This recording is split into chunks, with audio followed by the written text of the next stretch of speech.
Hello and welcome to another episode of Critiquing the Critics, the Quickie Edition, where I update my thoughts on a reviewer whom I don't necessarily feel the need to re-review, because whenever I'm far too lazy to make a full-length video, I always have this to fall back on.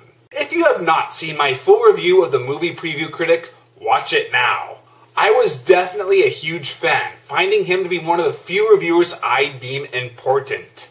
Furthermore, if you haven't figured it out, my red flag system is pretty much a ripoff of his warning sign system, so he's inspired me as a video reviewer too.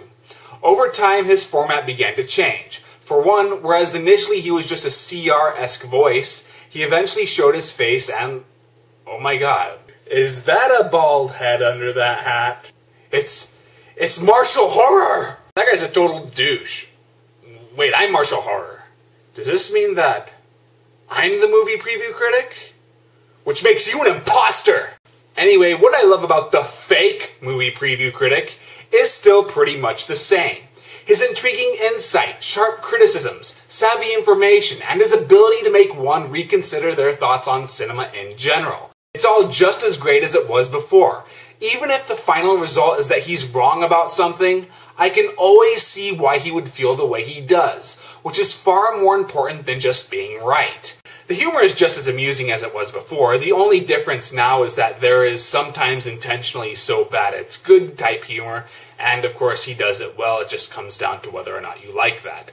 I have to confess that at first I really did not like the updated format. His reviews went from perhaps too fast-paced to sort of slow-paced, mainly due to him speaking rather slowly. But each review got better, and now I think he's almost as good as he used to be. He only needed time to adjust. He now does what is called the preview review, where he covers multiple movies in one video. A killer car tire, a jelly bean Easter bunny, and the latest cinematic abomination from the director of Dragon Wars. This week on the Preview Review. I review movie previews.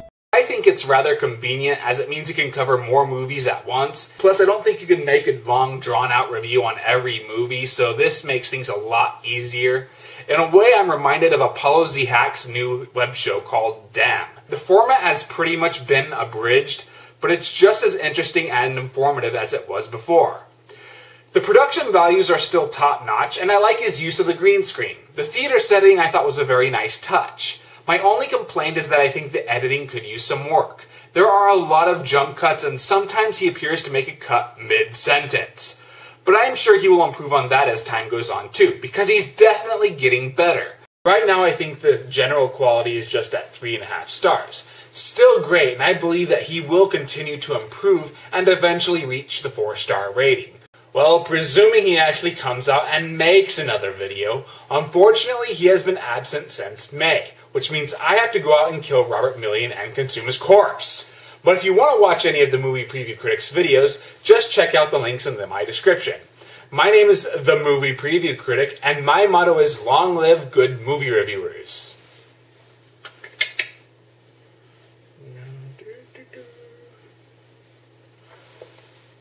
Hey Rob? Yeah, this is martial horror. I was just wondering if you could meet me in a dark alley where nobody can hear you scream. Yeah, I just want to talk about their new Internet Review Awards show. Yes, that's exactly it. Alrighty, I'll see you there.